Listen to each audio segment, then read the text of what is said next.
Sir, സാധാരണ homeopathy ഡോക്ടർമാരുടെ അടുത്ത് വരുമ്പോൾ നമ്മുടെ സ്വഭാവത്തെക്കുറിച്ചും മാനസിക പ്രത്യേകതകളെക്കുറിച്ചും ഒക്കെ ഡീറ്റെയിൽ ആയി ചോദിക്കുമല്ലോ, അതെന്തിനാണ്? സാധാരണ ഹോമിയോപ്പതി ഡോക്ടർമാരുടെ അടുത്ത് വരുമ്പോൾ ആളുകൾക്ക് വളരെ കൗതുകവും സംശയങ്ങളും ഒക്കെ ഉള്ള ഒരു കാര്യമാണ് എന്തിനു വേണ്ടിയിട്ടാണ് ഈ ഒരു മാനസിക പ്രത്യേകതകൾ ചോദിക്കുന്നത്. രോഗത്തെക്കുറിച്ച് മാത്രം ചോദിച്ചാൽ പോരെ, എന്തിനാണ് എൻ്റെ സ്വഭാവത്തെക്കുറിച്ച് അറിയുന്നത് എന്നൊക്കെ. ഹോമിയോപ്പതി ചികിത്സ ഞാൻ നേരത്തെ പറഞ്ഞ പോലെ രോഗിയെ ആണ് ഹോമിയോപ്പതിയിൽ ചികിത്സിക്കുന്നത്. രോഗം മാത്രം കണ്ടിട്ടല്ല, രോഗമുള്ള ഒരു വ്യക്തിയെ മുഴുവനായി കണ്ട് ആ വ്യക്തി സവിശേഷതകൾ അനുസരിച്ചിട്ടാണ് ഹോമിയോപ്പതിയിൽ മരുന്ന് സെലക്ട് ചെയ്യണം. അപ്പോൾ ഈ മരുന്ന് സെലക്ട് ചെയ്യുന്നത് കറക്റ്റ് ആണെങ്കിൽ മാത്രമേ രോഗം മാറുകയുള്ളൂ.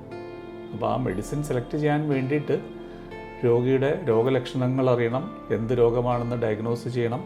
അതോടൊപ്പം ആ രോഗി എങ്ങനെയാണ് ആ രോഗം എക്സ്പ്രസ് ചെയ്യുന്നത്. ഇപ്പോൾ നമുക്കൊരു 10 പേര് ഒരേ രോഗമായിട്ട് വന്നു കഴിഞ്ഞാൽ ആ 10 പേരും രോഗം എക്സ്പ്രസ് ചെയ്യുന്നത് പലതരത്തിലായിരിക്കും. ഇപ്പോൾ തലവേദനയാണെങ്കിൽ പോലും, ഇപ്പോൾ മൈഗ്രെയിൻ ഉദാഹരണമായിട്ട് നമ്മൾ മൈഗ്രെയിൻ്റെ കാര്യം പറഞ്ഞു കഴിഞ്ഞാൽ, ഇപ്പോൾ ഓരോ രോഗിക്കും മൈഗ്രെയിൻ വരുന്ന വേദന പലതരത്തിലായിരിക്കും.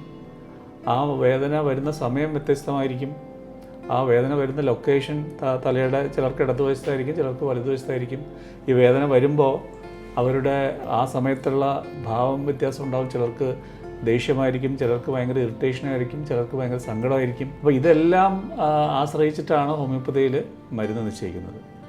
അപ്പോൾ അങ്ങനെ നിശ്ചയിച്ചാലുള്ള ഗുണം ഈ രോഗം നമുക്ക് പൂർണ്ണമായിട്ട് മാറ്റാൻ സാധിക്കും എന്നുള്ളതാണ്. അപ്പോൾ അതിനുള്ള ഒരു ശക്തി ഹോമിയോപ്പതിക്ക് ഉള്ളത് കൊണ്ട് തന്നെയാണ് ഇത്രയും വളരെ ഡീറ്റെയിൽ ആയിട്ട് പലപ്പോഴും 1-2 മണിക്കൂറൊക്കെ ഈ രോഗിയുമായിട്ട് സംസാരിച്ച് കാര്യങ്ങൾ മനസ്സിലാക്കി പഠിച്ചതിന് ശേഷമാണ് ഒരു ഡോക്ടർ ഒരു മരുന്ന് നിശ്ചയിക്കുന്നത്. അപ്പോൾ അത്രയും ഡീറ്റെയിൽ ആയിട്ട് രോഗിയും ഡോക്ടറോട് പൂർണ്ണമായി സഹകരിച്ച് പൂർണ്ണമായിട്ടുള്ള വിവരങ്ങൾ ഒട്ടും മറച്ചു വയ്ക്കാതെ ഡോക്ടറോട് പറഞ്ഞാൽ മാത്രമേ ഈ ഒരു പൂർണ്ണ രോഗശമനം സാധിക്കുകയുള്ളൂ. അപ്പോൾ ഇതുകൊണ്ടാണ് എല്ലാ ഹോമിയോപ്പതി ഡോക്ടർമാരും രോഗത്തോടൊപ്പം രോഗിയുടെ മറ്റ് മാനസിക വൈകാരിക പ്രത്യേകതകളെല്ലാം ചോദിക്കുന്നത്.